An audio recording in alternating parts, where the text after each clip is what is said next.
À tous, bonjour. Le titre de mon partage ce matin, c'est « Ne laisse pas les circonstances ou ta situation te dénaturer ».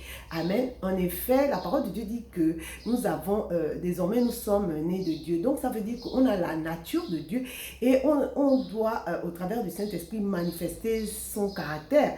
Son caractère. Et on dit que Dieu est amour. Dieu est amour. Vous savez, lorsque, on va lire dans 1 Corinthiens 13, à partir du verset 4, la parole de Dieu dit « L'amour est patient, il est plein de bonté, l'amour, il est plein de bonté, l'amour. Il n'est pas envieux, il ne cherche pas à se faire valoir, il ne s'enfle pas d'orgueil, il ne fait rien d'inconvénient, il ne cherche pas son propre intérêt, il ne s'aigrit pas contre les autres, il ne trame pas le mal.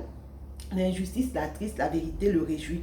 En toute occasion, il pardonne, il fait confiance, il espère, il persévère. » L'amour, c'est vraiment c'est Dieu, quoi. Dieu, c'est l'amour. Et donc, nous sommes nés de lui, nous sommes exactement comme lui. Donc, ne soyons pas surpris lorsqu'on fait du bien aux gens et qu'ils nous rendent le mal et que, comment dire, on reçoit de plein fouet ce qui nous manifeste en retour, ça veut dire le mal. À la vérité, c'est-à-dire que la parole de Dieu dit que ceux qui sont nés de Dieu ne pratiquent pas le péché. Ça veut dire que c'est indépendamment de nous, quoi. Ça ne dépend plus de nous. Ça veut dire que désormais notre nature, c'est celle de Dieu. On manifeste Christ et il faut rendre gloire à Dieu parce que à ce moment-là, on voit que Christ est en train d'être formé en nous et c'est ce à quoi le Seigneur nous appelle. Manifester Christ, c'est-à-dire que ne pas rendre le mal pour le mal, mais continuellement faire le bien. Continuellement faire le bien. Ne culpabilisez pas dans le sens que voilà, j'ai pas vu venir, j'aurais dû faire comme ça. C'est contre nature. Désormais, faire le mal, c'est compliqué pour toi. C'est compliqué pour toi parce que la nature de Dieu est en toi et rends gloire à Dieu. Amen. On va te dire, mais on n'avait pas besoin d'être un prophète pour voir ce qui t'arrive venir et tout ça. Mais la parole de Dieu dit on va voir dans 1 Timothée, on va voir 1 Timothée 5, 24 à 25. 1 Timothée 4, 24 à 25, on va lire. 1 Timothée 4. Excusez-moi, je me suis trompée, on va repartir. 1 Timothée 5, 24 à 25. 1 Timothée 5, 24 à 25. Voilà. 24 à 25. La parole de Dieu dit, il y a des personnes dont les fautes sont évidentes avant même qu'on les juge. Pour d'autres, on les découvre que par la suite. Ça arrive même aux plus aguerris dans la foi de ne pas discerner qui sont les personnes en face. Voilà, qui elles sont réellement. Il arrive même cela à des personnes aguerries, à combien plus forte raison nous. Il faut dire que nous sommes en construction et on n'arrête pas d'apprendre avec le Seigneur. Amen, on n'arrête pas d'apprendre avec le Seigneur. Donc, ce que je veux vous dire, c'est que on va voir... si tu doutais encore que tu es un enfant de Dieu, ben cette circonstance te montre que véritablement Christ est en train véritablement de se former en toi, et c'est ta nature, c'est-à-dire que tu aimes sans calcul, comme exactement 1 Corinthiens 13 dit, ça veut dire que tu manifestes la nature et le caractère de Christ dont on parle dans, comment tu appelles, Galates 5, 22, c'est-à-dire le fruit de l'esprit, ça veut dire l'amour, la patience, la fidélité, la joie, la paix, la bonté, la douceur, la bénignité, et voilà. Donc, ce que je veux dire, c'est que vraiment, on doit se réjouir. On doit se réjouir à ce moment plutôt que de regretter. Ne regrette pas le bien que tu as fait. Ne regrette pas et n'envie pas celui qui réussit dans ses mauvaises voies. N'envie pas... à la vérité, c'est que bénis Dieu pour tes ennemis. Lorsqu'on dit comme ça paraît compliqué, ça paraît inconcevable. Mais la vérité, ils sont en train de t'aider à manifester, à te bâtir, à manifester Christ, à t'amener là où Christ te veut. Et puis, je voulais juste nous rappeler une chose, hein, c'est-à-dire que Dieu habite en nous. Dieu est avec nous tous les jours. Dieu est omniscient, omnipotent, omniprésent. Dieu voit.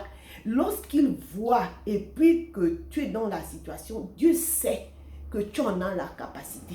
Dieu sait que cette situation ne va pas te dépasser. Amen. Il dit que dans Jérémie 1,5, on va lire dans Jérémie 1,5,